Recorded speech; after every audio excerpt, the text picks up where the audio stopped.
పైకి లీటర్లా కనిపించే ప్రతి ఆయిల్ ప్యాకెట్ లీటర్ కాకపోవచ్చు, కానీ ఫ్రీడమ్ ఆయిల్ ప్యాకెట్లో మాత్రం ఖచ్చితంగా లీటర్ నూనె ఉంటుంది. పోలీస్ కుటుంబాలతో, పోలీస్ శాఖతో నాకు అత్యంత అనుబంధము.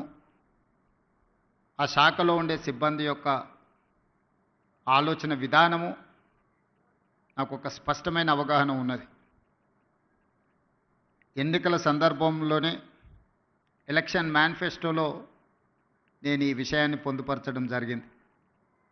అప్పుడు పోలీస్ శాఖ సిబ్బంది కానీ, రాజకీయ నాయకులు కానీ దీని మీద ఎవరు ప్రత్యేకంగా దృష్టి పెట్టలేదు. ఎందుకంటే ఎన్నికల్లో ఇచ్చే హామీలకు ఎన్నికల తర్వాత ఫలితాలు వచ్చిన తర్వాత పెద్దగా ప్రాధాన్యత ఉండదు అన్న ఆలోచన ఉందేమో, అందుకే ఎవరు దీని మీద పెద్దగా దృష్టి పెట్టలే. కానీ దేశ స్వతంత్రం వచ్చిన తర్వాత మొట్టమొదటి ప్రధానమంత్రి పండిత్ జవహర్లాల్ నెహ్రూ గారు ఈ దేశం యొక్క సమస్యను, భవిష్యత్ తరాల యొక్క అవసరాలను గుర్తించి ఆనాడు పండిత్ జవహర్లాల్ నెహ్రూ గారు బిజిలీ, పానీ, సడక్ ఈ దేశం యొక్క మౌలిక స్వరూపం మారాలి అనంటే విద్యుత్తు ఉండాలి, తాగునీరు, సాగునీరును అందించాలి, పల్లెటూర్ల నుంచి పట్టణాల వరకు రోడ్డు రవాణా వ్యవస్థ ఉండాలి అని ఆలోచన చేసి బాక్రానంగల్ నుంచి నాగార్జున సాగర్ డ్యామ్ వరకు పండిత్ జవహర్లాల్ నెహ్రూ గారి విధానంలో ఆ రోజు ఈ దేశం అభివృద్ధి పదం వైపు నడిచింది. ఆ రోజు ఎడ్యుకేషన్ అండ్ ఇరిగేషన్ ఆలోచన కూడా పండిత్ జవహర్లాల్ నెహ్రూ గారు చేశారు. అందుకే ఈరోజు ఈ దేశంలో ఉన్న గొప్ప గొప్ప యూనివర్సిటీలు అన్నీ కూడా పండిత్ జవహర్లాల్ నెహ్రూ గారు ఉన్నప్పుడే పునాదులు పడ్డాయి. ఆ యూనివర్సిటీల నుంచి వచ్చిన విద్యార్థులే ఈ దేశ భవిష్యత్.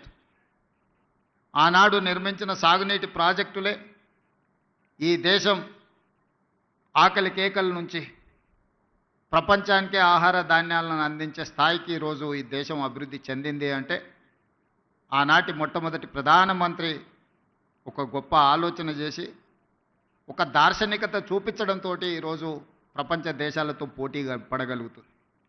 ఆ తర్వాత శ్రీమతి ఇందిరాగాంధీ గారు దళితులు, గిరిజనులు, ఆదివాసీలు, బలహీన వర్గాల యొక్క ఆకలి కేకలను, ఆలోచనను చూసి రోటీ కప్డా ఔర్ మకాన్ అనే స్లోగన్ తోటి ప్రజలకు రోటీ కప్డా ఔర్ మకాన్ అనే విధానాన్ని తీసుకొచ్చి పేదలకు సహాయాన్ని అందించారు. ఆ తర్వాత రాష్ట్రాలను తీసుకున్నప్పుడు ఈ మధ్యకాలంలో ఎక్కడికి వెళ్ళినా పాత్రికేయ మిత్రులు కానీ, రాజకీయ విశ్లేషకులు ప్రతి ముఖ్యమంత్రికి ఒక బ్రాండ్ ఉన్నది, మీరు 16 నెలలైన ముఖ్యమంత్రి అయ్యి మీరు ఏ బ్రాండ్ క్రియేట్ చేసుకోలేకపోతున్నారు ఎందుకు అని ప్రశ్నిస్తున్నారు. నేను చాలా సందర్భాలలో నవ్వి వదిలేసిన, ఎందుకంటే ప్రశ్న అడిగేవాళ్ళు నేను ఏ బ్రాండ్ కోసం ప్రయత్నం చేస్తున్నో వాళ్ళు అవగాహన చేసుకునే పరిస్థితిలో లేరు అని. మొట్టమొదటిసారి 2 రూపాయలకు కిలో బియ్యం ఇచ్చిన ఎన్టీ రామారావు గారు పేదవాడు తెల్లన్నం తిన్నప్పుడల్లా వారిని గుర్తు చేసుకుంటాడు. ఐటీ కంపెనీలను, హైటెక్ సిటీని ఇవి చూసినప్పుడు చంద్రబాబు నాయుడు గారు గుర్తొస్తాడని చెప్తారు. అదేవిధంగా జలయజ్ఞం వ్యవసాయాన్ని ప్రాధాన్యతగా తీసుకొని ఉచిత కరెంటు నుంచి సాగునీటి ప్రాజెక్టుల వరకు రైతుల సమస్యలను చర్చించినప్పుడు రైతు బాంధవుడుగా డాక్టర్ వైఎస్ రాజశేఖర రెడ్డి గారు గుర్తొస్తారు. సరే, ఇంకొంతమంది కొన్ని రకాలుగా కొన్ని బ్రాండ్స్ క్లెయిమ్ చేస్తూ ఉంటారు, ఉద్యమకారులమని, తెలంగాణ ప్రదాతలమని. వాళ్ళ గురించి నేను పెద్దగా చర్చించదలుచుకోలేదు. మరి మీరు ఏ బ్రాండ్ లేకుండానే అన్నోటీస్డ్ చీఫ్ మినిస్టర్గా మీరు రావడం పోవడం జరుగుతుందా అని చెప్పి విశ్లేషకులు, శ్రేయోభిలాషులు అడుగుతున్నారు. నేను ఒక మాట చెప్పదలుచుకున్న ఈ వేదిక మీద నుంచి విశ్లేషకులకు, విమర్శకులకు, ఈ రాష్ట్రంలో ఉండే ప్రజలకి, young India is my brand. I wanted to create an brand that is called young India. 1000 సంవత్సరాల చరిత్ర కలిగిన మానవుల కోసం దేశాలు, సరిహద్దులు అనేటివి కృత్రిమంగా మనం సృష్టించుకున్నవే. ఒకప్పుడు రాజ్యాలు ఉన్నప్పుడు బలవంతుడైన రాజు ఆక్రమించుకుంటూ పోతే పెద్ద పెద్ద రాజ్యాలు ఉండేటివి. మళ్ళీ సామంతులు స్వతంత్రం ప్రకటించుకుంటే అవి చిన్న రాజ్యాలుగా మారినాయి. రాజ్యాల సరిహద్దులు మనం సృష్టించుకునే ఈరోజు వీసా విధానం ఒకప్పుడు పాకిస్తాన్ ఆఫ్ఘనిస్తాన్ వరకు అఖండ్ భారత్, కానీ దేశ విభజన జరిగిన తర్వాత బంగ్లాదేశ్, పాకిస్తాన్, ఆఫ్ఘనిస్తాన్ రకరకాల దేశాలుగా ఈరోజు వీసాలు తీసుకొని మనం వెళ్తున్నాం. ఈ సరిహద్దులు అన్నీ కూడా మనం కృత్రిమంగా సృష్టించుకున్న సరిహద్దులే, మానవులు తయారు చేసుకున్న సరిహద్దులు.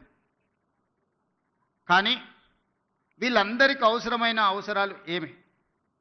వీటి మీద ప్రత్యేకమైన దృష్టి పెట్టాల్సిన అవసరం పాలకుల మీద ఉన్నది. అది రాజ్యాలు కావచ్చు, స్వతంత్ర భారతదేశం కావచ్చు. భారతదేశానికి స్వతంత్రం వచ్చి 75 సంవత్సరాలు పూర్తి చేసుకున్నామంటే this is one of the youngest country in the world. స్వతంత్ర భారతదేశంగా 75 సంవత్సరాలు అనేది చాలా చిన్నది. మనం పురాణాలను విన్నప్పుడు, చరిత్రలు చదివినప్పుడు వేల సంవత్సరాల చరిత్ర గురించి మాట్లాడుకుంటున్నాం, చర్చించుకుంటున్నాం. వేల సంవత్సరాల చరిత్రలో 75 సంవత్సరాలు అనేది ఒక చిన్న ప్రయాణం మాత్రమే. ఈ చిన్న ప్రయాణంలో ఎంతోమంది ప్రధానమంత్రులు, ముఖ్యమంత్రులు, మంత్రులు రకరకాలుగా వచ్చిండ్రు.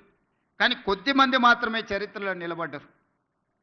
ఆ కొద్దిమంది చరిత్రలో తీసుకున్న నిర్ణయాలు చరిత్రనే మలుపు తిప్పే విధంగా రాష్ట్రాలు, దేశాలు అభివృద్ధి పదం వైపు నడిచినాయి. సుమన్ టీవీలో మీ పర్సనల్ అండ్ బిజినెస్ ప్రమోషన్స్ కోసం కింది నెంబర్కి కాంటాక్ట్ చేయండి.